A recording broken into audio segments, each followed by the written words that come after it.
Hello everyone, welcome all of you. आप सब लोगों का बहुत बहुत स्वागत है आपके अपने यूट्यूब चैनल के ऊपर जिसका नाम है दोस्तों डिफेंस गुरुजी। आज हम तीनों फैकल्टी हैं। मेरे साथ परवीन सर हैं जो इंग्लिश पढ़ाते हैं और मेरे साथ आज मिश्रा जी हैं। तो मैं इन दोनों को भी इंट्रोड्यूस कर देता हूं।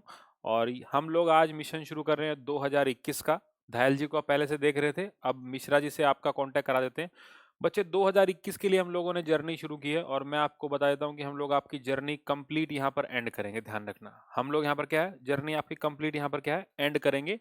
इसीलिए तैयार रहना। डेली आपको क्लास का टाइमिंग हम बता देंगे। एक स्पेशल रात को वीडियो में डालूंगा आप लोगों के लिए जिसमें मैं क्लास का टाइमिंग बकायदा आपको डेली अपडेट वहां पर आपको मिलेगा। ध्यान रखना, पीडीएफ क्लासेस की, क्वेश्चन क्लासेस के और कुछ एग्जाम को हम टारगेट लेके चलेंगे। और इस बार सबको मान के चलना कि इस बार बस कहानी खत्म, यूनिफॉर्म इस बार हम लेके रहेंगे। ज्यादा लंबा संघर्ष नहीं करना है।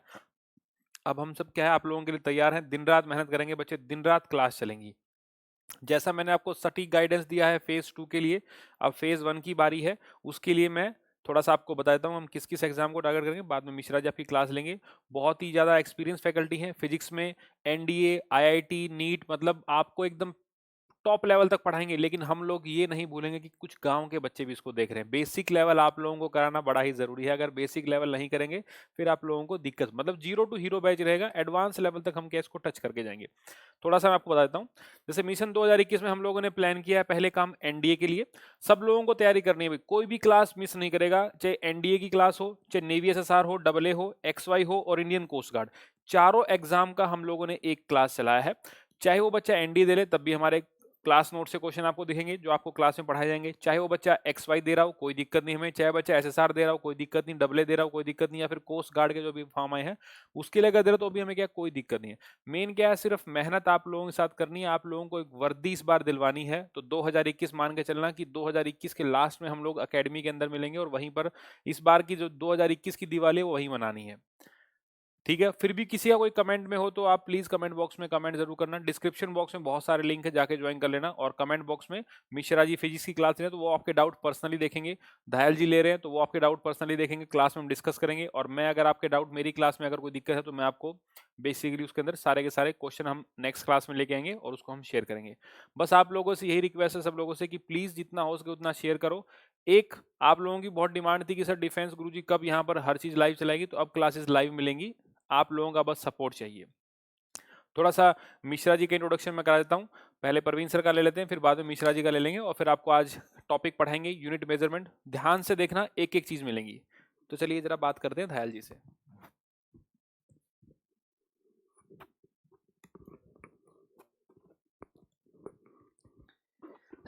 हेलो स्टूडेंट्स, जैसे सर ने बताया मेरा नाम है परवीन धायल और मैं आपको इंग्लिश पढ़ाऊंगा बिल्कुल जीरो लेवल से लेके बिल्कुल स्टार्ट फ्रॉम स्क्रैच। बिल्कुल बेसिक लेवल से हम स्टार्ट करेंगे और हाईएस्ट लेवल तक लेके चलेंगे।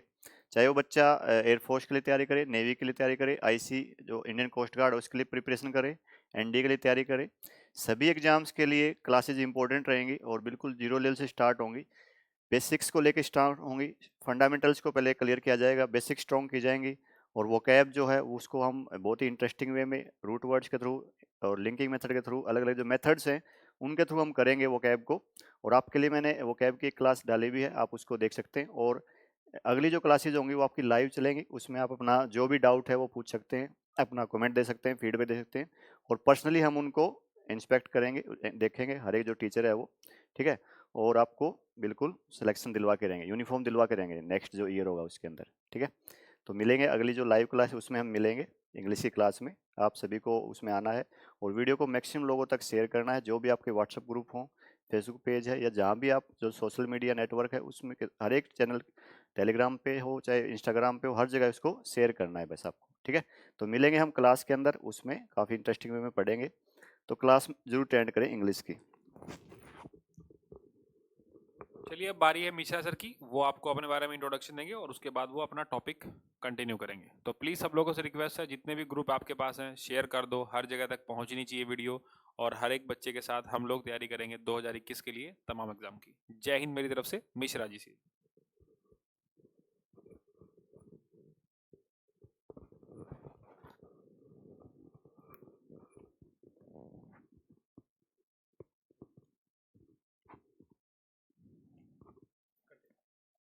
Good evening, all of you.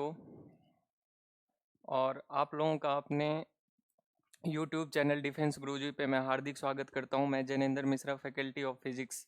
आप लोगों को आज से हम 100 डे का टारगेट लेके चल रहे हैं। NDA, air force, AA, SSR, Indian coast guard, जो भी जहाँ पे मोस्टली आपकी जो है मेजोरिटी है फिजिक्स की, जैसे आपका एनडीए है, एयरफोर्स हो गया, इसमें हम टारगेट लेके चल रहे हैं 25 आउट ऑफ 25।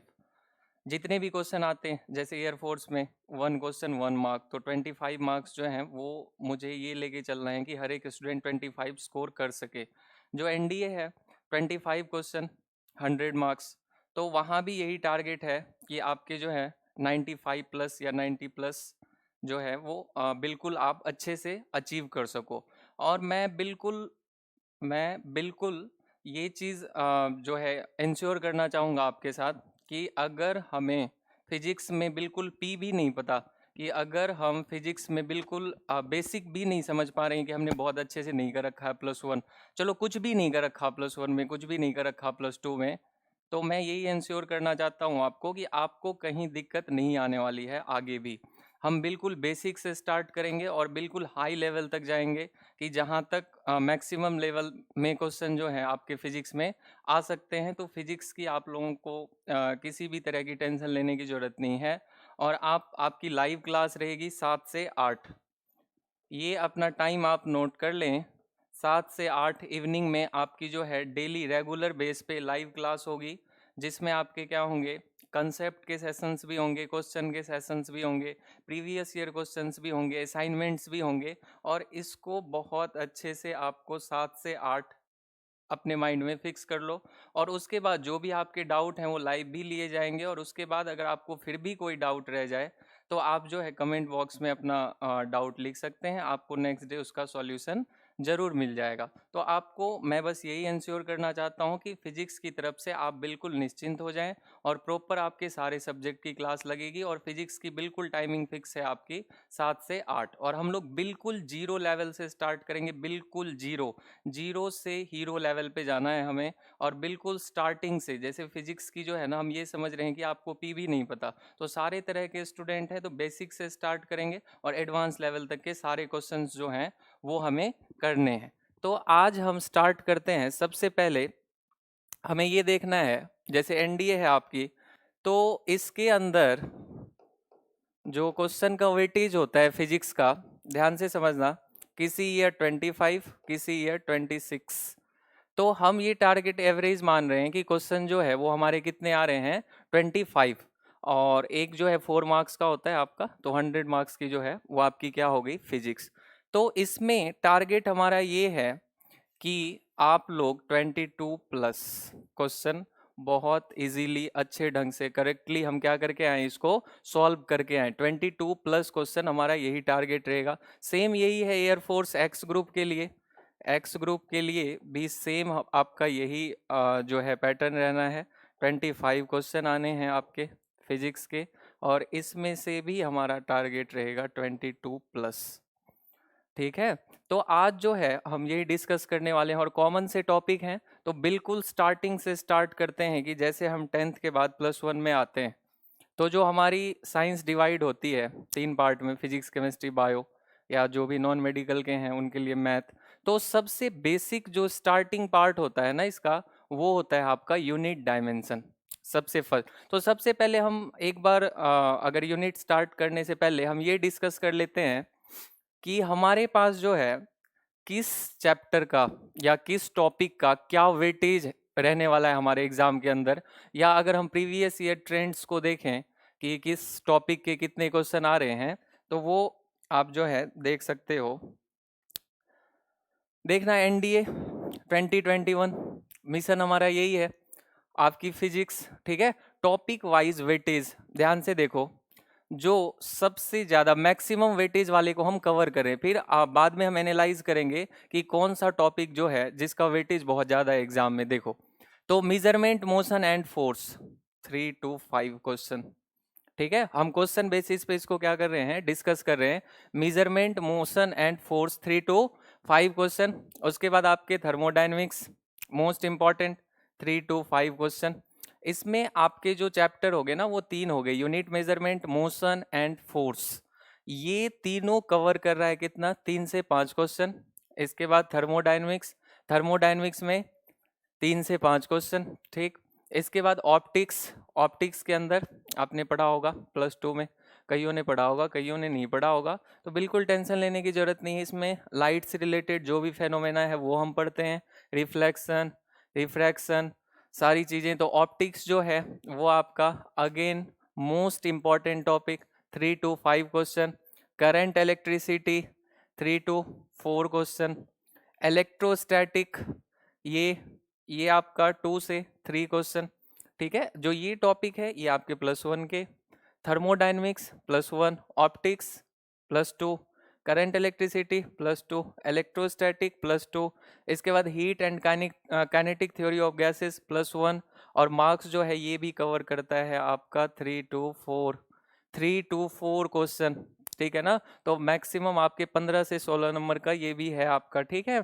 इसके बाद ग्रेविटेशन, ग्रेविटेशन से जो है आपके कितने क्वेश्चन, 3 से 4 question. General properties of matter कितने, 2 से 3 क्वेश्चन। वर्क एनर्जी पावर के 1 से 2 क्वेश्चन। तो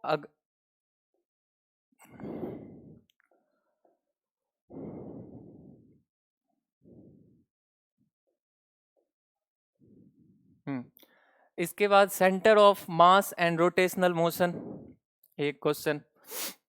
nucleus and radio activity 2 question. Modern physics 2 question. Magnetic effect of current 1 से 2 क्वेश्चन। और ऑसिलेशन एंड वेव 1 क्वेश्चन। तो इतने आपके जो हैं, जो क्वेश्चन आते हैं आपके जो ट्रेंड में है या जो प्रीवियस ईयर से हम एनालाइज करते हैं इसको, तो ये आपका टॉपिक वाइज वेटेज है नंबर ऑफ क्वेश्चन के लिए कि किस टॉपिक के कितने जो है आपके पास क्वेश्चंस आते हैं, ठीक है ना। तो अब देखो हम ये अगर चेक करें, जैसे ये आपका एक मॉडर्न फिजिक्स है, तो मॉडर्न फिजिक्स के अंदर क्या है कि सेमीकंडक्टर्स वगैरह हो गए, आपके इलेक्ट्रॉनिक डिवाइसेस हो गए, वो हम पढ़ते हैं। आपने पढ़ भी रखा होगा, कईयों ने नहीं पढ़ रखा होगा, तो बिल्कुल घबराने की जरूरत नहीं है। जिसने नहीं भी पढ़ रखा हो, हम बिल्कुल क्या करेंगे, स्टार्टिंग से करेंगे उसको, ठीक है ना। तो अब देखो, अब इसमें से आपको पहले ये बता दिया कि मैंने कि कौन सा टॉपिक जो है वो मैक्सिमम मार्क्स का है, जिसका वेटेज ज़्यादा है। तो अगर हम उन पे ज़्यादा फोकस करें, ठीक है, अल्टीमेट एम आपका क्या होना चाहिए, आपका एग्ज़ाम क्लियर होना चाहिए। और एग्ज़ाम क्लियर कैसे होगा कि अगर हमारी अटेम्प्ट क्या होगी, मैक्सिमम और करेक्ट तरीके से अगर हम अटेम्प्ट करते हैं, तो एक स्ट्रेटेजी की तरफ, ठीक है। पढ़ते सारे हैं, सिलेक्शन कुछ का ही होता है। क्यों होता है, क्योंकि एक प्रॉपर स्ट्रेटेजी होती है उनके पास, कि हमें एक रणनीति होती है प्रॉपर एग्ज़ाम के लिए। तो हमें जो है एक रणनीति बनानी है। रणनीति कैसे, अभी आपको अंदाज़ा लग गया होगा कि हम कैसे जो है ये कर सकते हैं, कैसे बनाना है हमें। तो हमें जो सबसे इम्पॉर्टेंट टॉपिक हैं, जो हमें पहले पढ़ने हैं, या जिसका बहुत ज़्यादा मैक्सिमम क्या है एग्ज़ाम के अंदर वेटेज रहने वाला है, वो क्या है आपका मेजरमेंट, मोशन एंड फोर्स। इससे आपके जो है 3 से 5 question. Thermodynamics again most important topic, 3 से 5 क्वेश्चन। ऑप्टिक्स के 3 से 5। करंट इलेक्ट्रिसिटी आपके 3 से 4 क्वेश्चन। इलेक्ट्रोस्टैटिक 2 से 3। काइनेटिक थ्योरी ऑफ गैसेस 3 से 4। और ग्रेविटेशन के 3 से 4 क्वेश्चन, ठीक है ना। तो यानी कि क्या पता चल रहा है कि जो 11th के टॉपिक हैं +1 के, वो हमारे लिए क्या है, ज़्यादा इम्पॉर्टेंट है। यहाँ तक अगर आपने क्या कर लिया कंप्लीट, अगर हम इसको तैयार कर लें इन सारे पोर्शन को, तो हमारे जो है ना तकरीबन कितने 15 से 20 क्वेश्चन इजीली तैयार हो जाएंगे यहाँ से, ठीक है। तो अब इन्हीं टॉपिक को अगर पढ़ के 15 से 20 क्वेश्चन आप जो है क्या कर सकते हो, सॉल्व कर सकते हो, तो ये हमारे लिए बहुत बेनिफिशियल है। हो जाता है कईयों को जो ये टॉपिक अच्छा लगा, दूसरा टॉपिक अच्छा नहीं लगता, कुछ टॉपिक बहुत इंटरेस्टिंग लगते हैं, कुछ स्टूडेंट को कुछ बोरिंग लगते हैं। तो ये आपकी स्ट्रेटेजी होनी चाहिए कि हमें पहले इन टॉपिक पे फोकस करना है, जो टॉपिक हमारे किसके हैं, मैक्सिमम, जिनका वेटेज क्या है, बहुत ज़्यादा है, ठीक है। तो आज हम स्टार्ट करते हैं बिल्कुल मेजरमेंट। आज हम क्या पढ़ेंगे इनमें से, मेजरमेंट। ये 3 पार्ट में है आपका मेजरमेंट, ये आपका क्या हो गया काइनेमेटिक्स, और ये आपका force and laws of motion, ठीक है। इन तीनों को कंबाइन कर दिया तो क्वेश्चन जो है हमारे कितने के बनते हैं, 3 to 5 मार्क्स के। तो हम सबसे पहले बिल्कुल जीरो से स्टार्ट करते हैं आज क्या हमारा मेजरमेंट का टॉपिक। और मेजरमेंट अब देखो ध्यान से समझना, मेजरमेंट हम स्टार्ट कर रहे हैं। देखो चैप्टर क्या है आपका, यूनिट्स ऑफ मेजरमेंट या यूनिट एंड मेजरमेंट। अब इसके अंदर चीजें क्या क्या हैं समझना। तो सबसे पहले हम ये पढ़ते हैं कि हमारे पास जो मेजरमेंट की यूनिट है, मेजर हम किसको कर सकते हैं, ठीक है ना। मेजर अब सबको तो नहीं किया जा सकता, जैसे सी वाटर है आप मेजर नहीं कर सकते। तो फिजिकल क्वांटिटी सबसे पहले क्या है आपके पास, फिजिकल क्वांटिटी,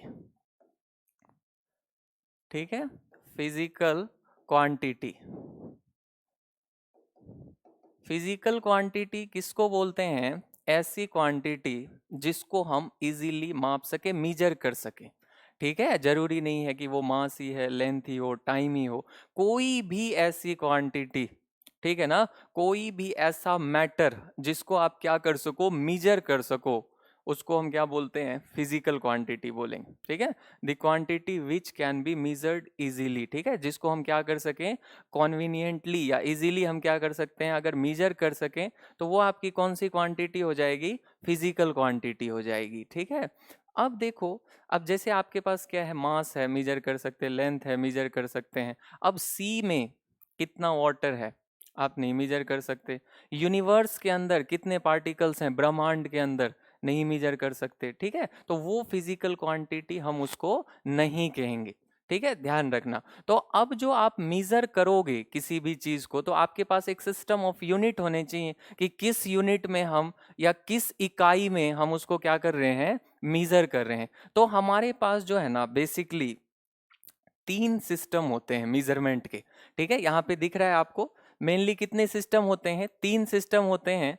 एक आपका क्या होता है, एफपीएस, एक होता है सीजीएस और एक होता है आपका एमकेएस। एफपीएस, सीजीएस और आपका एमकेएस। अब वन बाय वन इन सबको डिस्कस करेंगे हम कि एफपीएस क्या है, ठीक है ना। तो ये बहुत पुराने जमाने में यूज होता था आपका, वो सिस्टम है जो कि अब ज्यादा चलन में नहीं है। एफपीएस, ठीक है ना, हम जो मेजर करते हैं ना किसी भी चीज को, जो बेसिक यूनिट हमारे पास होती है वो टोटल 7 है। उन 7 में से भी 3 आपके बहुत ज्यादा इंपॉर्टेंट होते हैं, मास, लेंथ और टाइम। मास, लेंथ और टाइम, ध्यान रखना मोस्ट इंपॉर्टेंट। क्योंकि अब जैसे अगर हम इसके क्वेश्चंस वगैरह भी करते हैं तो बेटा ये आपके किस पे आते हैं, एमएलटी पे, मास, लेंथ और टाइम। वैसे 7 फंडामेंटल यूनिट है, लेकिन उसमें से जो आपके ज़्यादा इंपॉर्टेंट, जो आपके फॉर्मूला में रेगुलर बेसिस पे यूज होते हैं, जो डायमेंशंस ज़्यादा यूज होता है, वो क्या है, मास, लेंथ और टाइम। तो एफपीएस में समझना कि एफपीएस स्टैंड्स फॉर, एफ का मतलब हो गया फुट, पी का मतलब क्या हो गया, पाउंड, और एस का मतलब क्या हो गया, सेकंड। सेकंड जो टाइम की यूनिट है ना, टाइम की जो यूनिट सेकंड होती है, वो चाहे हम कोई भी सिस्टम ले लें, एफपीएस ले लें, सीजीएस ले लें, एमकेएस ले लें, उन सब में जो यूनिट है वो आपकी क्या रहनी है, टाइम की यूनिट बिल्कुल सेम रहनी है। और क्या होनी है, वो आपकी सेकंड ही रहनी है टाइम की यूनिट, ठीक है। तो एफपीएस में आपका क्या हो गया, फुट, पाउंड और सेकंड, ठीक है। हम जो है, आप किसी भी चीज, डिस्टेंस को किस में मेजर करोगे, फुट में, मास को किस में मेजर करोगे, पाउंड में, और टाइम को किस में मेजर करोगे, सेकंड में, ठीक है। अब जैसे देखो कि इसमें एग्जांपल ले लिया कि फोर्स, फोर्स का फॉर्मूला आपको पता है, F इक्वल्स टू क्या होता है, m a, F equals to m a, force equals to mass into acceleration. और किससे है ये, न्यूटन के सेकंड लॉ से, ये भी हम पढ़ेंगे, न्यूटन के सेकंड लॉ का रिजल्ट है ये, F equals to m a, basic आपको पता है। तो अगर मैं इस वाले सिस्टम में लूं, FPS में फोर्स की यूनिट देखूं, तो मास के लिए क्या ले लूंगा, पाउंड, और एक्सेलरेशन के लिए क्या लेना पड़ेगा, फुट पर सेकंड स्क्वायर। तो यूनिट जो है वो क्या बन जाएगी, पॉन्डेल इसकी क्या बन जाएगी, यूनिट बन जाएगी, ठीक है ना। अब इसके बाद देखो, ये तो ओल्ड सिस्टम ऑफ यूनिट हो गया आपका। सीजीएस सिस्टम ऑफ यूनिट आप लोगों ने बहुत जगह पे पढ़ा होगा, अपने फिजिक्स में, जब 1-2 में फिजिक्स पढ़ रहे होगे, कि जैसे फोर्स है, फोर्स की एसआई यूनिट क्या होगी आपकी न्यूटन, सीजीएस यूनिट क्या हो गई डाइन। तो जो आपकी एसआई यूनिट होती है, एसआई का मतलब समझ लेना एमकेएस, ठीक है ना, जो एसआई यूनिट होती है और सीजीएस यूनिट, इन दोनों में हम किसी भी फिजिकल क्वांटिटी के यूनिट को क्या करते हैं, कंपेयर करते हैं, ठीक है। तो अब सीजीएस में क्या मतलब हो गया कि हम जो डिस्टेंस को मेजर करेंगे वो किस में करेंगे, सेंटीमीटर में। C stands for centimetre. आप मास को किस में मेजर करोगे, ग्राम में। मास को हम किस में मेजर करते हैं, ग्राम में। और टाइम जो है आपका अगेन सेकंड में। पहले ही आपको बता दिया कि टाइम की जो है वो यूनिवर्सल यूनिट है सेकंड। मतलब यूनिवर्सल कहने का मतलब है कि एफपीएस में भी, सीजीएस में भी, एमकेएस में भी और एसआई सिस्टम में भी इसकी यूनिट क्या रहनी है, आपकी टाइम की यूनिट सेकंड रहनी है, ध्यान रखना। तो ये आपका क्या हो गया, C stands for centimetre, G stands for gram और एस स्टैंड्स फॉर सेकंड। तो ये किस में वैल्यू होगी, सीजीएस में इसकी वैल्यू होगी, ठीक है। तो अगर मैं फोर्स को ही देखूं किस में, सीजीएस में देखूं, तो क्या वैल्यू हो जाएगी, मास इंटू में एक्सेलरेशन, एफ इक्वल्स टू क्या होता है आपका एम ए। अब हम अगर मास को मेजर करें तो सीजीएस के अंदर किस में मेजर करते हैं, ग्राम में। मास को सीजीएस के अंदर किस में मेजर करते हैं, ग्राम में। और एक्सेलरेशन को किस में मेजर करोगे, एक्सेलरेशन इक्वल्स टू क्या होता है आपका v माइनस यू अपॉन में t, ठीक है ना। वेलोसिटी पर यूनिट टाइम, तो वेलोसिटी की यूनिट क्या होती है, मीटर पर सेकंड। टाइम की एसआई यूनिट सेकंड, तो इसकी एसआई यूनिट क्या बन जाएगी, मीटर पर सेकंड स्क्वायर। तो यहाँ पे मीटर नहीं लेना क्योंकि सिस्टम आपका कौन सा है, सीजीएस। तो हमने क्या ले लिया इसको, ग्राम और इनटू में आपका सेंटीमीटर पर सेकंड स्क्वायर। तो यूनिट, इस कंबाइंड यूनिट को हम क्या बोलते हैं, डाइन बोलते हैं। तो सीजीएस यूनिट फोर्स की क्या होती है, डाइन। सीजीएस यूनिट फोर्स की क्या होती है, डाइन। और एसआई यूनिट फोर्स की यानी कि एमकेएस यूनिट फोर्स की क्या होती है, न्यूटन। और 1 न्यूटन और डाइन में क्या रिलेशन होता है आपका, तो 1 newton equals to 10 raise to power 5 dyne. ध्यान रखना, 1 newton equals to 10 raise to power 5 dyne. 1 newton में कितने डाइन होंगे आपके, 10 रेज टू पावर 5, जो कि न्यूमेरिकल में भी काम आएगा और ये आपका कंसेप्ट भी है। तो अब हमने क्या देख लिया, हमने 2 सिस्टम देख लिए यूनिट के, कौन कौन से, एक आपके एफपीएस और दूसरा आपका क्या देख लिया हमने, सीजीएस। अब जो हम देखते हैं वो हम देखेंगे एमकेएस, ठीक है ना। ये मीट्रिक सिस्टम ऑफ यूनिट है जिसको हम ऑलमोस्ट एसआई सिस्टम भी बोलते हैं, ठीक है ना। अब देखो एमकेएस के अंदर आपके यहीं से क्लियर है कि आप जो है लेंथ को किस में मेजर करोगे, मीटर में। एम का मतलब एमकेएस के अंदर एम स्टैंड्स फॉर मीटर, कि हम मास को लेंथ को किस में मेजर करेंगे, मीटर में। मास को किस में मेजर करेंगे हम इस सिस्टम के अंदर, केजी में, किलोग्राम के अंदर। और टाइम को आप किस में मेजर करोगे, अगेन टाइम की यूनिट क्या रहनी है आपकी, सेकंड। टाइम को हम किस में मेजर करेंगे, सेकंड में। टाइम की यूनिट आपकी चेंज नहीं होगी, ये बात ध्यान रखनी है आपको। तो अब हम फिर से फोर्स वाला ही अगर हम एग्जांपल देखें तो यूनिट ऑफ फोर्स, अभी मास इनटू में एक्सेलरेशन, तो मास की यूनिट मीट्रिक सिस्टम में क्या लेंगे, एमकेएस में क्या लेंगे, केजी। और एक्सेलरेशन की वैल्यू क्या हो जाएगी, मीटर पर सेकंड स्क्वायर। एक्सेलरेशन की वैल्यू मीटर पर सेकंड स्क्वायर। कंबाइंड की यूनिट क्या होगी, न्यूटन। कंबाइंड की यूनिट क्या हो जाएगी, न्यूटन हो जाएगी। तो न्यूटन इज द एमकेएस या SI unit of the force. और फिर हम उसके बाद जो है रिलेशन स्टैब्लिश करते हैं। आपने बहुत सारे फॉर्मूलाज देखे होंगे जिसके यूनिट को हम एमकेएस में और सीजीएस में क्या करते हैं, कोरिलेट करते हैं।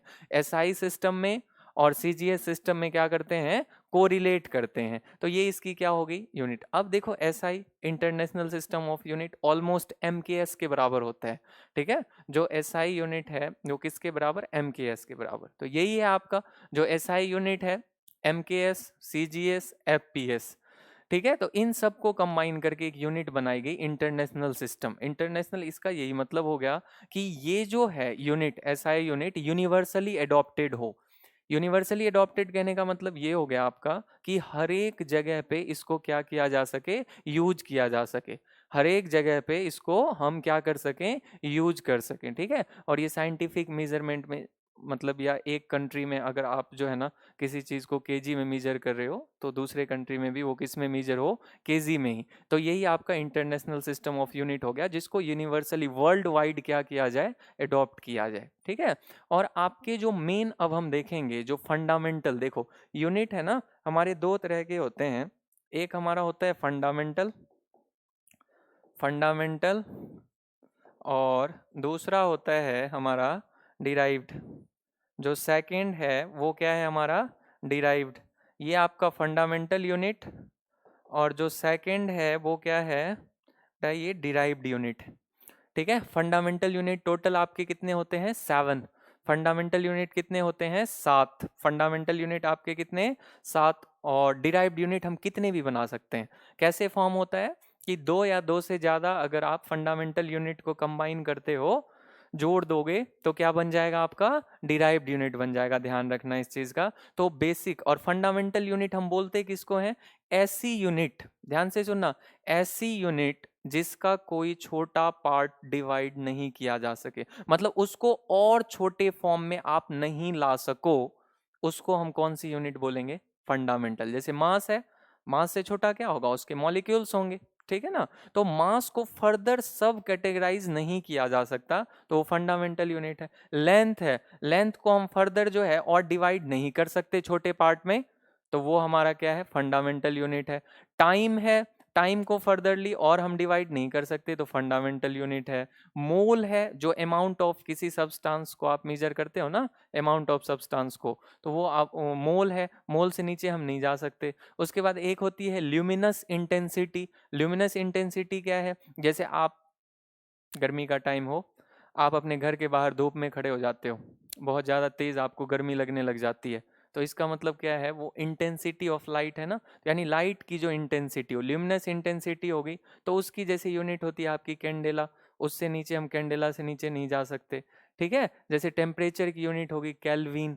ठीक है ना, इसको और नीचे फर्दरली मेजर नहीं कर सकते। तो इस तरह के जो भी यूनिट हैं वो आपके क्या हैं, फंडामेंटल यूनिट हैं। ठीक है। तो टोटल 7 फंडामेंटल यूनिट हैं, जिसमें से ज़्यादा यूज होने वाले कौन से हैं, 3 हैं, वो आपको मैंने पहले बता दिया, मास, लेंथ और टाइम। और इसके बाद जो है फंडामेंटल के बाद कौन सी यूनिट आती है आपकी, डिराइव्ड। डिराइव्ड हम चाहे कितना ही बना ले, फंडामेंटल को ऐड करके डिराइव्ड हम कितनी भी यूनिट क्या कर सकते हैं, फॉर्म कर सकते हैं। तो अब हम वही देखेंगे कि देखो एसआई में यही है आपका।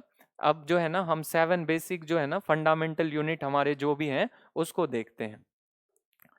ठीक है। तो कौन कौन से हैं, ध्यान से समझना। टोटल आपके पास कितने हो गए, 7 हो गए। अभी मैंने आपको बताया था कि सबसे पहला जो है वो क्या है आपका, मास। बेसिक, बिल्कुल, मास। ठीक है। मास की एसआई यूनिट क्या हो गई, किलोग्राम। सिंबल आपका क्या हो गया, केजी हो गया। ठीक है ना। और ये जितने भी यूनिट हैं ये सारे के सारे क्या हैं, एसआई यूनिट है, मींस एमकेएस यूनिट है। ठीक है। तो 7 फंडामेंटल यूनिट के अंदर क्या हो गया, मास यूनिट क्या होगी, किलोग्राम, सिंबल क्या हो गया, केजी। इसके बाद आपका क्या, लेंथ। लेंथ को आप किस में मेजर करोगे, मीटर में, सिंबल इसका क्या, एम। उसके बाद टाइम, टाइम बताया था आपको कि टाइम की एसआई यूनिट सेकंड, चाहे किसी भी सिस्टम में ले लें हम, आप चाहे जो है एफपीएस ले लो, एमकेएस ले लो, सीजीएस ले लो, एसआई ले लो, सब में क्या वैल्यू रहनी है, सेकंड रहनी है। तो टाइम की एसआई यूनिट क्या होगी, सेकंड। उसके बाद आपका क्या है, इलेक्ट्रिक करंट। करंट की एसआई यूनिट क्या होगी, ampere, denoted by capital A. SI unit क्या होगी, एम्पियर, और इसको डिनोट किससे करोगे, कैपिटल ए से। उसके बाद टेम्परेचर। टेम्परेचर में बहुत लोगों को कन्फ्यूजन रहती है कि टेम्परेचर की एसआई यूनिट है क्या, डिग्री सेल्सियस है, फ़ारेनहाइट है, केल्विन है, या एक स्केल और होता है र्यूमर स्केल। तो कौन सा है टेम्परेचर के, तो ध्यान रखना टेम्परेचर की एसआई यूनिट क्या होती है, बेटा हमेशा ध्यान रखना, केल्विन। टेम्परेचर की एसआई यूनिट क्या है, केल्विन। और वो जो है दूसरे यूनिट वो सप्लीमेंट्री यूनिट्स हैं टेम्परेचर की। ठीक है। कंडीशन के अकॉर्डिंग हम उसको क्या करते हैं, अप्लाई करते हैं। तो ध्यान रखना टेम्परेचर की SI unit kelvin, not Celsius. Celsius नहीं है, फ़ारेनहाइट भी नहीं है, र्यूमर भी नहीं है, क्या है टेम्परेचर की एसआई यूनिट, ओनली केल्विन। और अगर कहीं सेल्सियस वगैरह में वैल्यू गिवन हो तो हम 0 डिग्री सेल्सियस इक्वल्स टू कितना होता है आपका, 273 केल्विन। ध्यान रखना 0 डिग्री सेल्सियस में कितने केल्विन होंगे आपके, 273 केल्विन। ये कन्वर्जन के लिए है कि अगर हमारे पास क्वेश्चन में न्यूमेरिकल में वैल्यू डिग्री सेल्सियस में गिवन हो और हमें उसको चेंज किस में करना है, केल्विन में, क्योंकि फर्दर अगर आप आंसर फाइंड आउट कर रहे हो तो वो किस में आना चाहिए, एसआई यूनिट के टर्म में आना चाहिए। तो वो एसआई यूनिट इसकी क्या है, केल्विन है। तो सेल्सियस को केल्विन में चेंज करने के लिए आप क्या करोगे, 273 ऐड करोगे, ठीक है ना। 273 हम क्या करते हैं, ऐड करते हैं, जो भी डिग्री सेल्सियस। तो इसकी एसआई यूनिट क्या होगी आपकी, टेम्परेचर की एसआई यूनिट केल्विन। उसके बाद अमाउंट ऑफ सब्सटेंस, किसी के अंदर कितनी क्वांटिटी ऑफ मैटर है, मतलब कोई भी चीज हमारे पास, जितने भी ऑब्जेक्ट हैं हम घर में देखते हैं, उसमें कुछ ना कुछ अमाउंट ऑफ सब्सटेंस से तो वो बना हुआ होगा ना, कि उसमें एटम्स होंगे, मॉलिक्यूल्स होंगे, तो उसकी जो क्वांटिटी होगी उसको हम किस में मेजर करते हैं, मोल में। उसकी एसआई यूनिट क्या होती है, मोल। और उसके बाद आपका इंटेंसिटी ऑफ इल्यूमिनेशन, ठीक है, इसकी एसआई यूनिट, या इसको हम क्या बोलते हैं, ल्यूमिनस इंटेंसिटी, इसको ल्यूमिनस इंटेंसिटी भी बोलते हैं, ठीक है। तो ल्यूमिनस इंटेंसिटी की एसआई यूनिट क्या हो गई, कैंडेला। चाहे इंटेंसिटी ऑफ इल्यूमिनेशन बोल लो, चाहे ल्यूमिनस इंटेंसिटी बोल लो, इसकी एसआई यूनिट क्या होनी है, candela, denoted by capital C small D.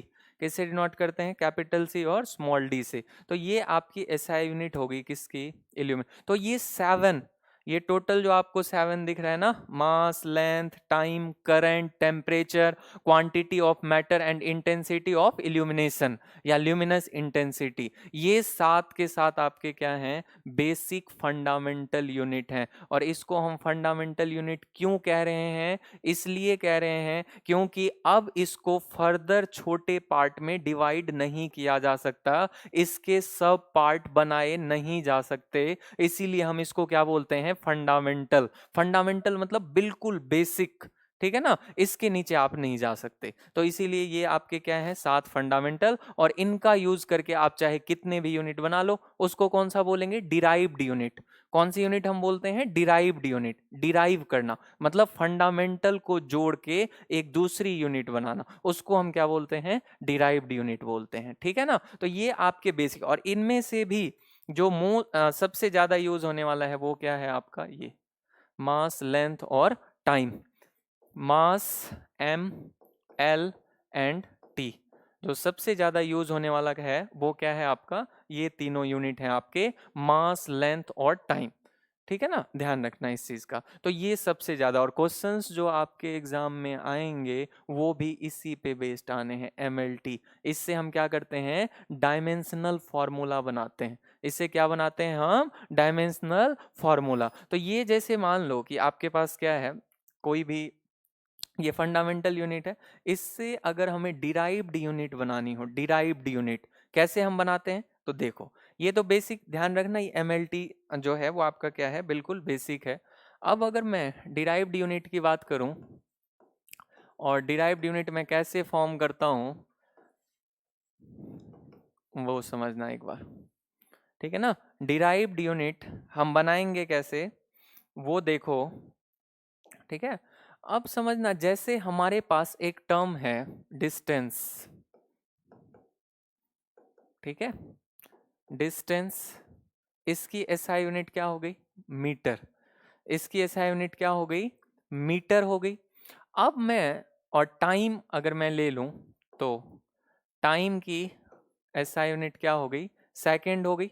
हमने डिस्टेंस लिया, डिस्टेंस की एसआई यूनिट मीटर, और टाइम की एसआई यूनिट क्या होगी आपकी, सेकंड। तो ये दोनों तो अपने आप में फंडामेंटल यूनिट हैं, ये दोनों आपके क्या हैं, फंडामेंटल यूनिट।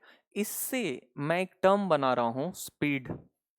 स्पीड आप लोगों को सबको पता है, स्पीड क्या होता है, distance per unit time, distance per unit time, इसी को हम क्या बोलते हैं, स्पीड बोलते हैं, ठीक है ना, वेग, डिस्टेंस पर यूनिट टाइम, ठीक है, चाल। अब देखो ध्यान से समझना कि स्पीड जो है वो कॉम्बिनेशन है ना, दो यूनिट की या दो फिजिकल क्वांटिटी की। Speed is the combination of two physical quantity, one is your distance and another is your time. एक आपका क्या है डिस्टेंस और दूसरा है टाइम। बिल्कुल बेसिक बता रहा हूँ, बिल्कुल जिसने कुछ भी नहीं पढ़ रखा है 9 to 12th में उनके भी बात समझ में आ जाएगी, बिल्कुल जीरो लेवल है ये, ठीक है। तो speed equals to distance upon में टाइम। तो अब अगर मैं स्पीड कि अगर मैं यूनिट डिराइव करना चाहूं तो क्या वैल्यू हो जाएगी, डिस्टेंस को मैं किस में मेजर करूंगा, मीटर में, मीटर में। टाइम को किस में मेजर करूंगा, सेकंड में। तो इसकी जो एसआई यूनिट बन गई वो क्या बन गई, मीटर पर सेकंड। जो इसकी एसआई यूनिट बन गई वो क्या बन गई आपकी, मीटर पर सेकंड, ठीक है। तो अब देखो ये जो स्पीड है ये क्या है, डिराइव्ड यूनिट है। स्पीड क्या है आपका, डिराइव्ड यूनिट है। अब अगर मैं वेलोसिटी बनाना चाहूं, वेलोसिटी, तो आप लोगों को पता है वेलोसिटी क्या होता है, displacement per unit time and displacement upon में टाइम। तो डिस्प्लेसमेंट अपॉन में अगर मैं टाइम लिखूं, डिस्प्लेसमेंट पर यूनिट टाइम, यानी डिस्प्लेसमेंट अपॉन में टाइम, ये क्या है, वेलोसिटी है। इसकी भी एसआई यूनिट क्या होगी, डिस्प्लेसमेंट को भी हम किस में मेजर करते हैं, मीटर में। टाइम को किस में मेजर करेंगे, सेकंड में। एसआई यूनिट क्या बन गई इसकी, मीटर पर सेकंड। तो ये जो मीटर पर सेकंड है या वेलोसिटी है, और वेलोसिटी की जो यूनिट है मीटर पर सेकंड, ये कौन सी यूनिट है आपकी, डिराइव्ड यूनिट है। ध्यान रखना कौन सी यूनिट है, ये डिराइव्ड यूनिट है। और बाकी जो इसमें जैसे मीटर पर्टिकुलर सिंगल जो यूनिट है आपकी, जिसको हम और नहीं नीचे तोड़ सकते छोटे पार्ट में, वो आपकी कौन सी हो गई, फंडामेंटल यूनिट, ठीक है। अगर मैं मान लो इसी में एक टर्म ले लेता हूं, एक्सेलरेशन, एक्सेलरेशन बिल्कुल बेसिक सा टर्म ले रहे हैं।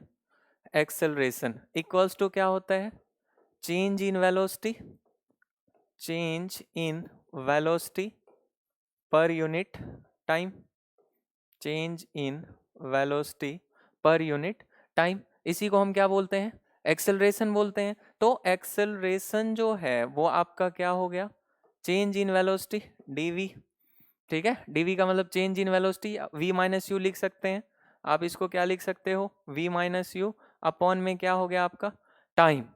तो अब एक बात बताओ कि ये चेंज इन वेलोसिटी अपॉन में टाइम है, इसको हमने क्या कह दिया, एक्सेलरेशन कह दिया, ठीक है। तो अब मैं इसके यूनिट को कैसे डिराइव करूंगा, क्योंकि इसमें दो टर्म आ गए ना, वेलोसिटी और टाइम।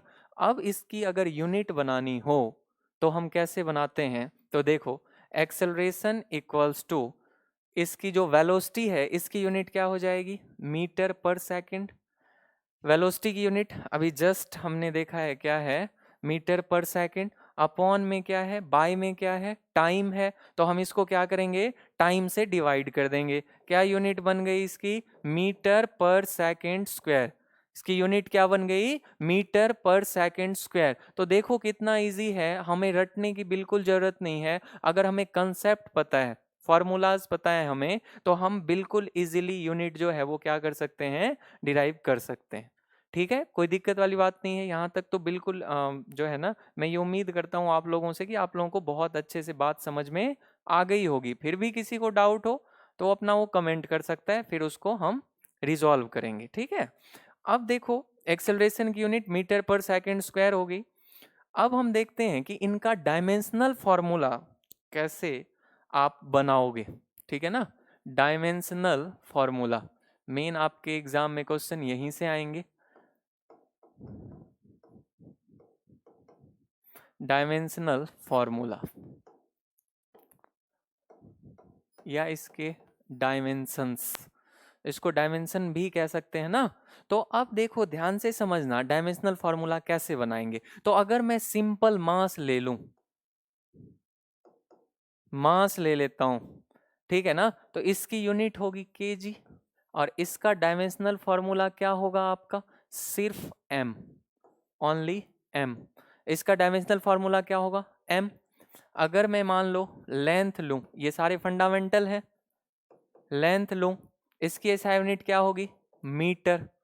तो इसका डायमेंशनल फॉर्मूला क्या होगा, एल, सिंगल एल सिर्फ, ठीक है ना। इसमें एम भी जीरो है, टी भी जीरो है। अगर मैं एक टर्म लेता हूं टाइम, टाइम, इसकी एसआई यूनिट क्या है, सेकंड, ठीक है। तो मैं इसको क्या लिखूंगा, इसका डायमेंशन क्या हो जाएगा, ओनली टी। डायमेंशन क्या हो जाएगा इसका, सिर्फ टी। तो अब देखो ये तो बेसिक सी आपके पास क्या होगी, यूनिट होगी। अब जैसे मैंने लिखा था डिस्टेंस, ये फंडामेंटल है। डिराइव्ड देख लेते हैं, डिराइव्ड में डायमेंशन क्या होगा, डिस्टेंस की तो यूनिट आपकी क्या होगी, मीटर।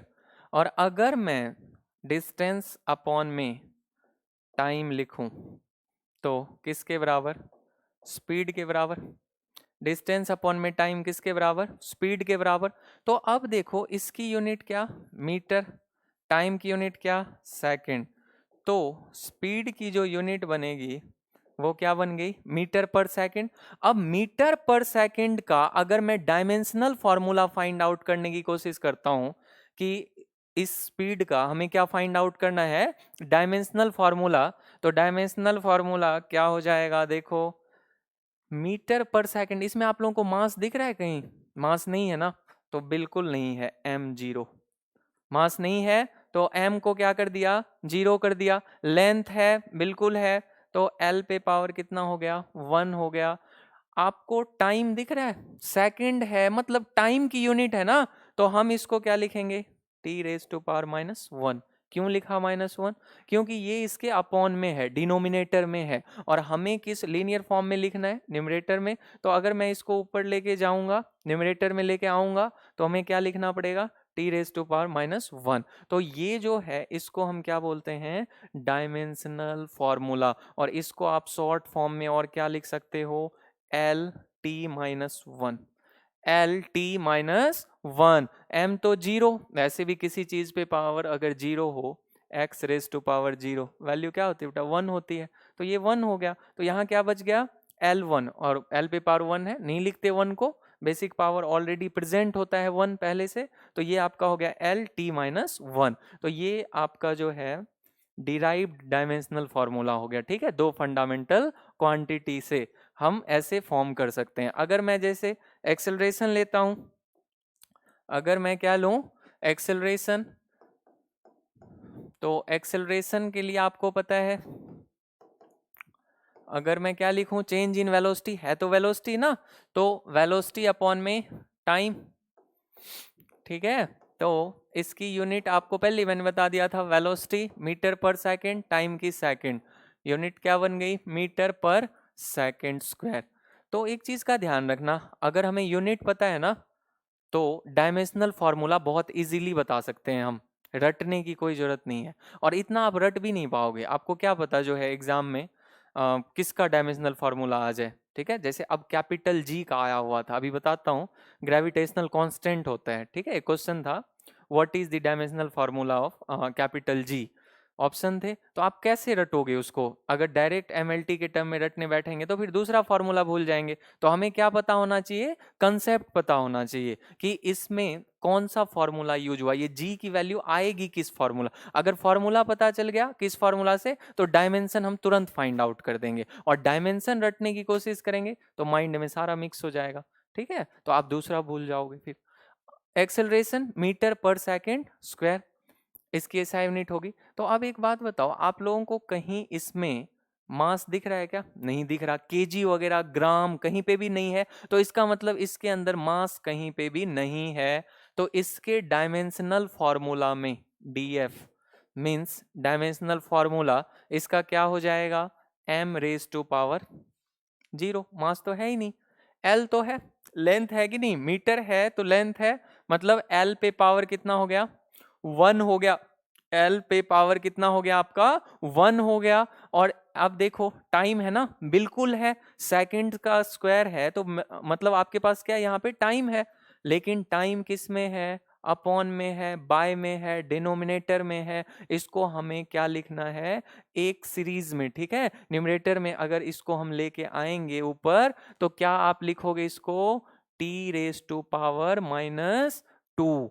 तो ये इसका डायमेंशनल फॉर्मूला हो गया, किसका हो गया, एक्सेलरेशन का। तो हम इसको क्या लिख लेंगे, L1 t⁻⁻2, L1 t⁻⁻2। तो ये डायमेंशनल फॉर्मूला ऑफ किसका हो गया, आपका एक्सेलरेशन का, ये डायमेंशनल फॉर्मूला है। तो और आप इसको 1 ना भी लिखो तो भी शॉर्ट फॉर्म में और कैसे लिख सकते हैं, L T minus two, L T minus two, क्योंकि 1 है हिडन पावर होता है, ऑलरेडी प्रेजेंट होता है, तो इसीलिए हम इसको सो ऑफ यहाँ पे रिप्रेजेंट नहीं करते, एल टी माइनस टू इसका डायमेंशनल। तो आप कंसेप्ट क्या सीखना है आप लोगों को कि डायमेंशनल फॉर्मूला बताने के लिए हमें उस फॉर्मूला का, जिस भी फिजिकल क्वांटिटी हमसे पूछी गई है कि जो भी फिजिकल क्वांटिटी है उसका डायमेंशनल फॉर्मूला बताओ, तो उसका हमें क्या होना चाहिए, कंसेप्ट पता होना चाहिए। कंसेप्ट मतलब क्या है कि इनिशियल फॉर्मूला पता होना चाहिए जब हम ये वैल्यू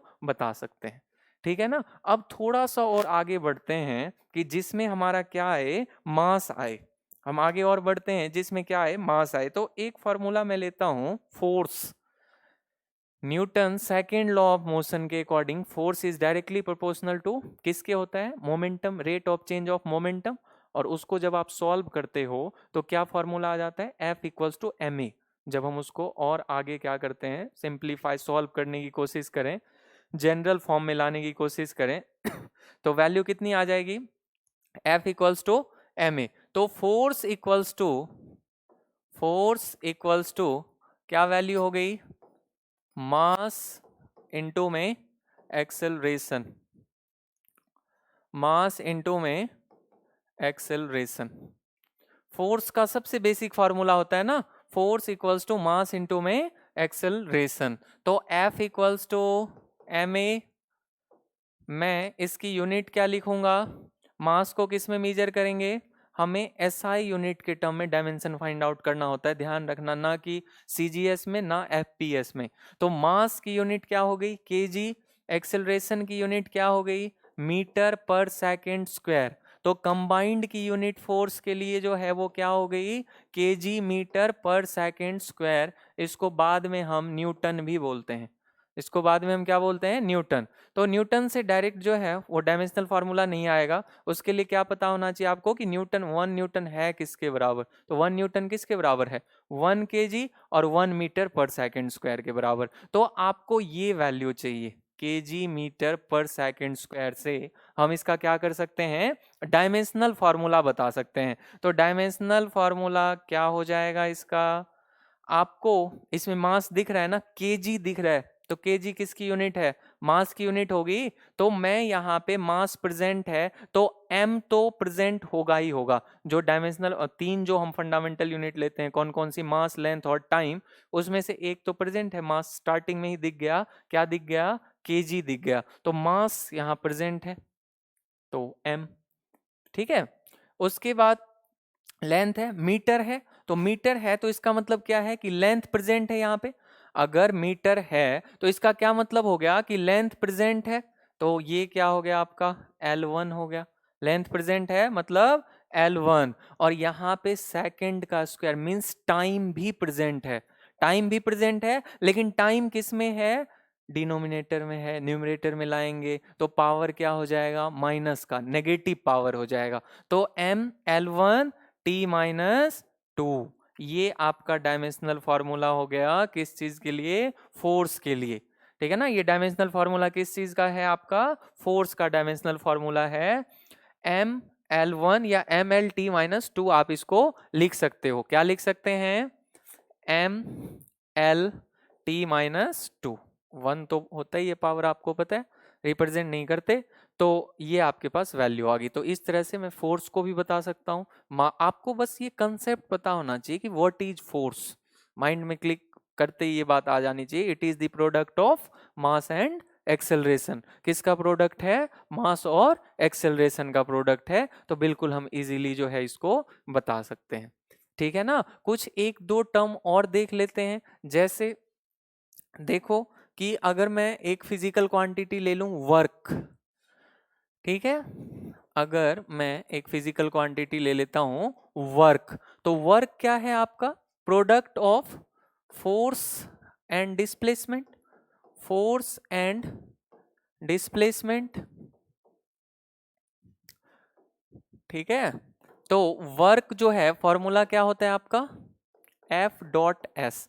हाँ, एक चीज ध्यान रखना, वर्क जो है ना वो डॉट प्रोडक्ट है किसका, फोर्स और डिस्प्लेसमेंट का।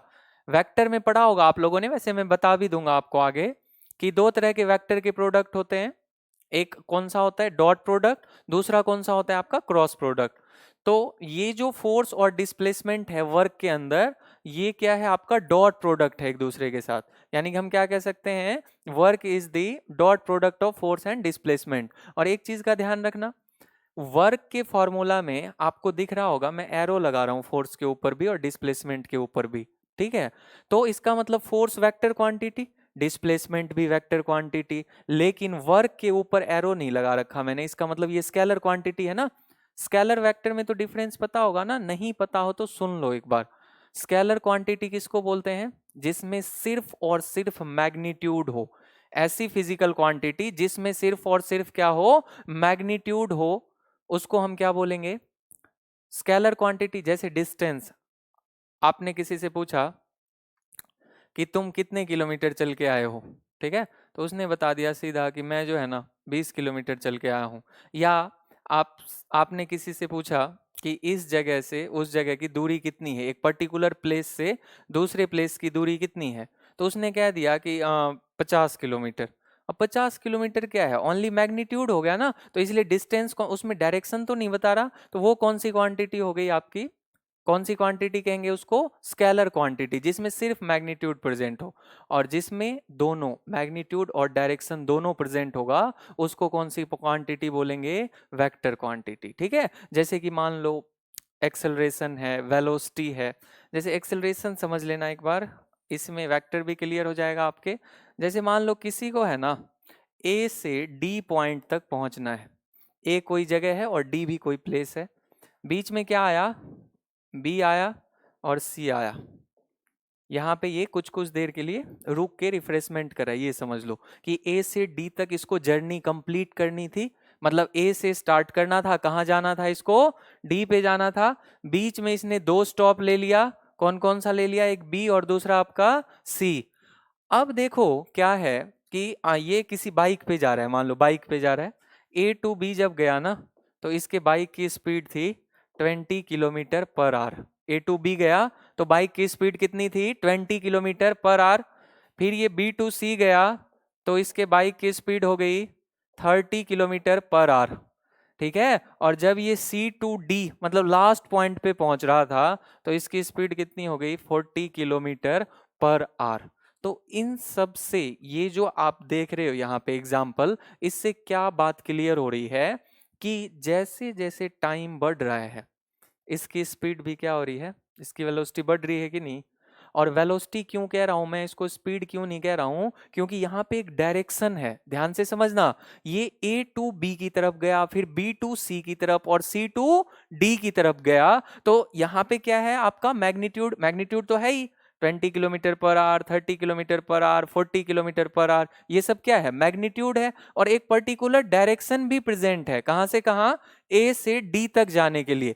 तो देखो ए से डी की तरफ, फेस किधर है, डी की तरफ, मींस डायरेक्शन है इसमें, तो इसीलिए वेलोसिटी में क्या होता है, डायरेक्शन होता है, वो वेक्टर क्वांटिटी है। तो अब देखो ए टू बी गया 20, बी टू सी गया 30 और सी टू डी गया 40, तो टाइम के रेस्पेक्ट में इसकी वेलोसिटी क्या हो रही है, बढ़ रही है ना। टाइम जैसे जैसे बढ़ रहा है, इसकी वेलोसिटी क्या हो रही है, बढ़ रही है, तो इसी को हम बोलते हैं एक्सेलरेशन। क्या बोलते हैं इसको, एक्सेलरेशन। एक सिंपल डेफिनेशन आपने सुना होगा, rate of change of velocity. अगर वेलोसिटी टाइम के रिस्पेक्ट में चेंज हो तो इसी को हम क्या बोलते हैं, एक्सेलरेशन बोलते हैं। तो यहाँ पे वेलोसिटी चेंज हो रही है किसके रिस्पेक्ट में, टाइम के रिस्पेक्ट में, तो वो आपका, और बढ़ रही हो तो एक्सेलरेशन होगा, ध्यान रखना। चेंज जैसे कह दिया, चेंज इन वेलोसिटी, तो वो जो एक्सेलरेशन है पॉजिटिव एक्सेलरेशन है। और एक्सेलरेशन पॉजिटिव कब होता है, जब आपकी वेलोसिटी रेगुलरली क्या हो, इंक्रीज हो, ना कि डिक्रीज। अगर डिक्रीज हो गई वैल्यू तो वो क्या है, रिटार्डेशन है। क्या है वो, रिटार्डेशन।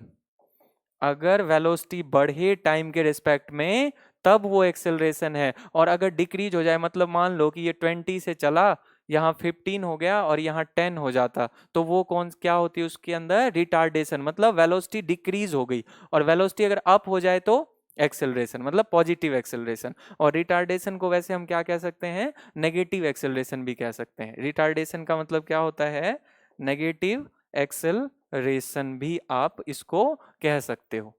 ठीक है ना। तो एक्सेलरेशन के अंदर आपने क्या देख लिया, डायरेक्शन भी है, तो डायरेक्शन है तो कौन सी क्वांटिटी हो गई, ये आपकी वेक्टर क्वांटिटी, ध्यान रखना इस चीज का, ठीक है। आप समझना कि मैं आपको बता रहा था जो वर्क है ना, ये वर्क जो है डॉट प्रोडक्ट है फोर्स और डिस्प्लेसमेंट का, ठीक है। अब इसमें देखेंगे हम कि डॉट प्रोडक्ट तो है, फोर्स और डिस्प्लेसमेंट दोनों वेक्टर क्वांटिटी है, ये बात ठीक है, लेकिन वर्क के ऊपर एरो नहीं लगाया, इसका मतलब वर्क स्केलर क्वांटिटी है। तो वर्क क्यों है स्केलर, तो एक प्रॉपर्टी होती है वेक्टर प्रोडक्ट के अंदर, एक प्रॉपर्टी है क्या, कि दो वेक्टर क्वांटिटी का, ध्यान से सुनो, दो वेक्टर क्वांटिटी का जो डॉट प्रोडक्ट होता है ना, वो क्या होता है आपका, स्केलर होता है। दो वेक्टर क्वांटिटी का जो डॉट प्रोडक्ट होगा वो हमेशा क्या रहेगा, स्केलर रहेगा, ठीक है। तो ये इसीलिए वर्क जो है कौन सी क्वांटिटी है, स्केलर क्वांटिटी। वर्क हमेशा कौन सी क्वांटिटी रहेगी, स्केलर क्वांटिटी, क्योंकि इसके इसके अंदर फोर्स और डिस्प्लेसमेंट ये दोनों आपके कौन से क्वांटिटी हो गए, वेक्टर, और दोनों का डॉट प्रोडक्ट। तो ध्यान रखना, दो वेक्टर का डॉट प्रोडक्ट हमेशा स्केलर होता है, दो वेक्टर का डॉट प्रोडक्ट हमेशा स्केलर होता है, माइंड में फिक्स कर लो इसको। तो अब वर्क डन, फोर्स इनटू में डिस्प्लेसमेंट, ध्यान से समझना।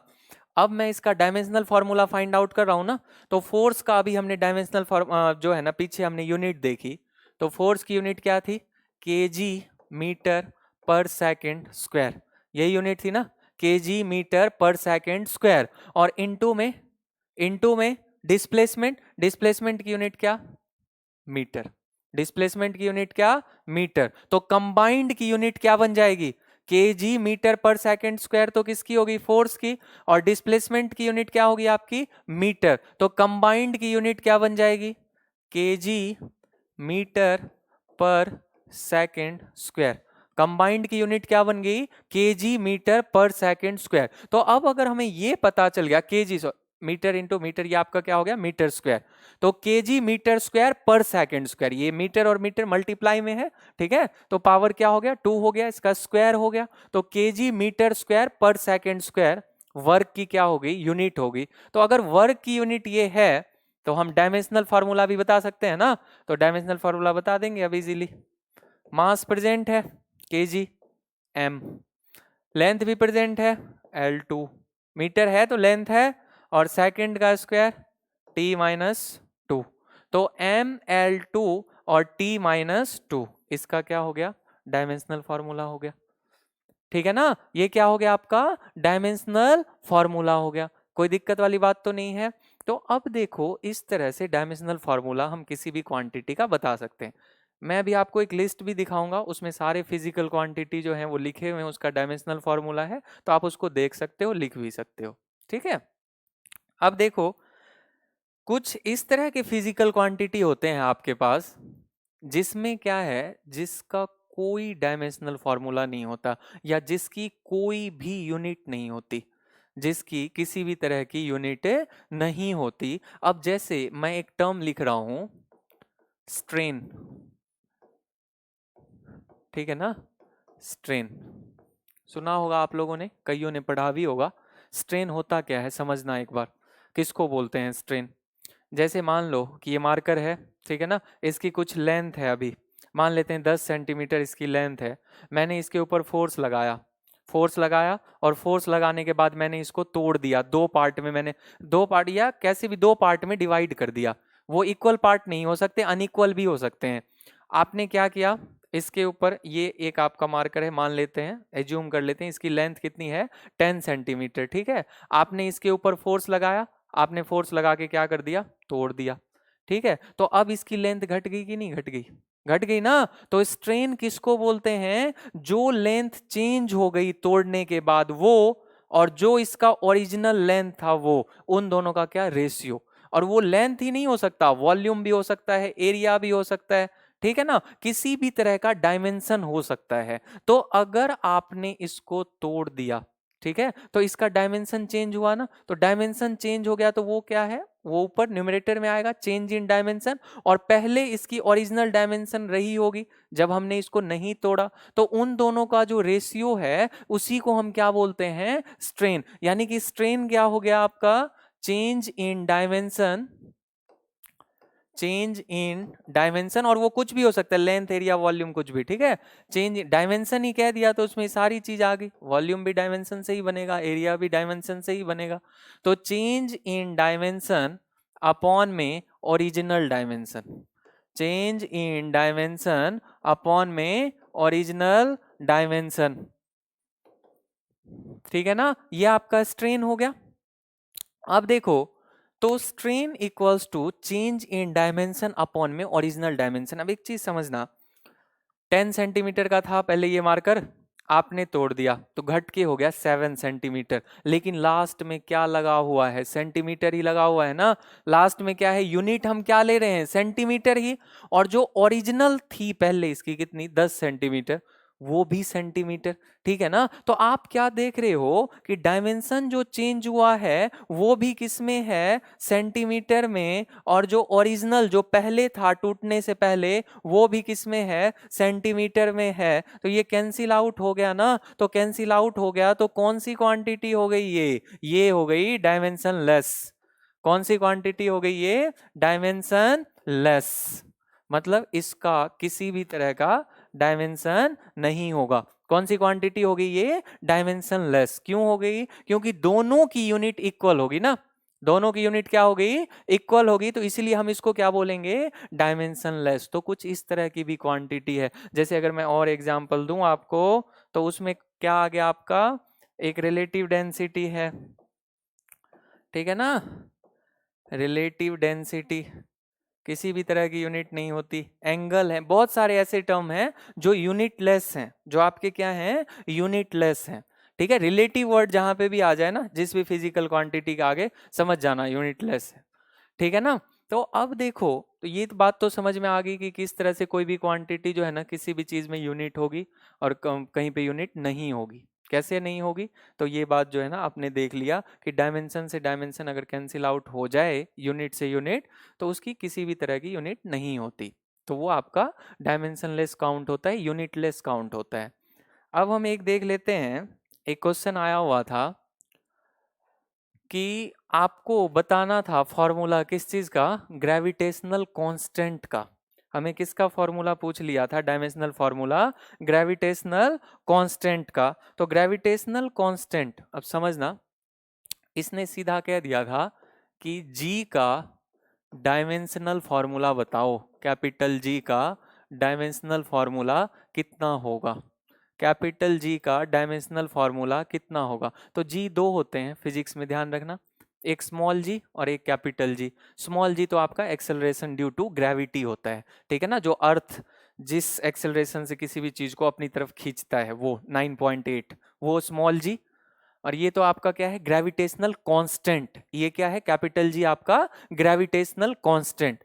अब इसका डायमेंशनल फॉर्मूला पूछ रखा था आपके एग्जाम में, एनडीए के एग्जाम में, ठीक है, ग्रेविटेशनल कांस्टेंट है। सबसे पहले तो ये हम जान लें कि कैपिटल जी होता क्या है, तो ये होता है ग्रेविटेशनल कांस्टेंट। कहाँ पे यूज होता है, तो देखो, आप लोगों ने ना एक न्यूटन लॉ ऑफ ग्रेविटेशन पढ़ा होगा, या यूनिवर्सल लॉ ऑफ ग्रेविटेशन, जिसमें क्या था कि मान लो कि दो ऑब्जेक्ट है ना, दो ऑब्जेक्ट है, एक का मास कैपिटल एम, एक का मास स्मॉल एम, और बीच में डिस्टेंस कितना है, आर, ठीक है। दो बॉडी है, एक बॉडी का मास कैपिटल एम, दूसरे का मास स्मॉल एम, बीच का डिस्टेंस कितना है, आर। तो इसके बीच में जो फोर्स लग रहा था वो क्या लग रहा था, फोर्स कितना लग रहा था, force equals to G M into M upon में आर स्क्वायर। पता है ना, ये जी क्या था, पहले ये इस तरह से नहीं थी वैल्यू, पहले क्या था, force directly proportional to product of mass, और force is inversely proportional to square of distance. जो फोर्स था वो पहले डायरेक्टली प्रोपोर्शनल किसके था, दोनों मास के प्रोडक्ट के मल्टीप्लाई में, और इनवर्सली प्रोपोर्शनल किसके था, स्क्वायर ऑफ डिस्टेंस। जब इन दोनों को कंबाइन कर दिया गया ना, इन दोनों को जब कंबाइन कर दिया गया तो एक सिंगल फॉर्मूला बना, F is directly proportional to m into M upon में आर स्क्वायर। जब कंबाइन कर दिया तो क्या फॉर्मूला बन गया, F directly proportional to m into M upon में आर स्क्वायर। अब इस प्रोपोर्शनल को क्या करना था, हटाना भी है।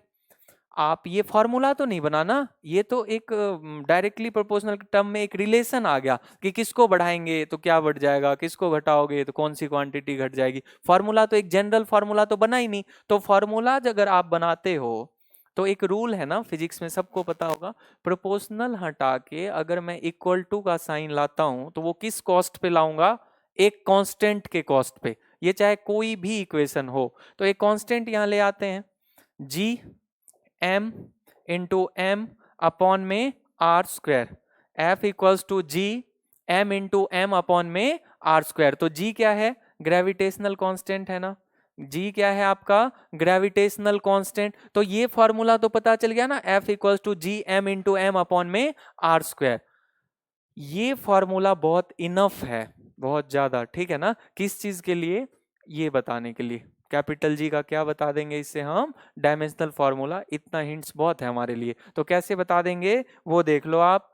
तो आपको पता है F equals to G M into M upon में क्या था, आर स्क्वायर ना। हमें किसकी यूनिट पूछ रखी है इसने, जी की। तो हमें फोर्स से कोई मतलब नहीं है, तो जी की यूनिट जो है वो अब यहां से आपको क्या करना है, जी फाइंड आउट करना है, तभी तो जी की वैल्यू आएगी। तो G equals to cross multiplication F R square upon में, ये इसके साथ मल्टीप्लाई में है, डिवाइड में आ जाएगा एम इंटू एम। तो जी की वैल्यू कितनी आ गई, एफ आर स्क्वायर अपॉन में एम इंटू में एम। अब आपको पता है ये एफ क्या है, फोर्स है ना, एफ क्या है, फोर्स है।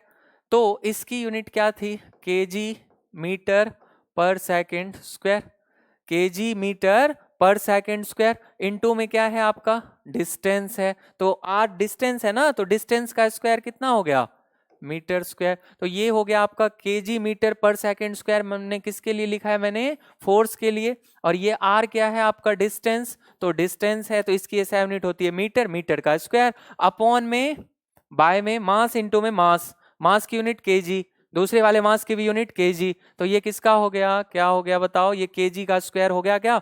यहाँ पे दो मास है, एक आपका जो लार्ज बॉडी है जिसका मास कैपिटल एम है, और एक स्मॉल बॉडी जिसका मास स्मॉल एम है।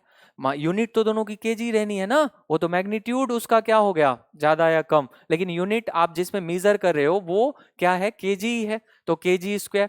अब देखो कंबाइंड का जो है, अगर मैं इस पूरे को कंबाइन करूं तो मेरे पास क्या वैल्यू निकल के आएगी। तो समझना, केजी एज इट इज, ठीक है, बिल्कुल बेसिक है, ठीक है ना। ये m और ये आपका m का स्क्वायर क्या हो गया, m का क्यूब अपॉन में s का स्क्वायर, और अपॉन में फिर ये क्या हो गया, kg का स्क्वायर। हो गया क्या, यहां तक किसी को किसी तरह की समस्या नहीं होनी चाहिए ना। अब देखो कि आपने इन सब को, तो हम इसका डायमेंशन तो बहुत इजीली लिख सकते हैं ऊपर वाले टर्म का।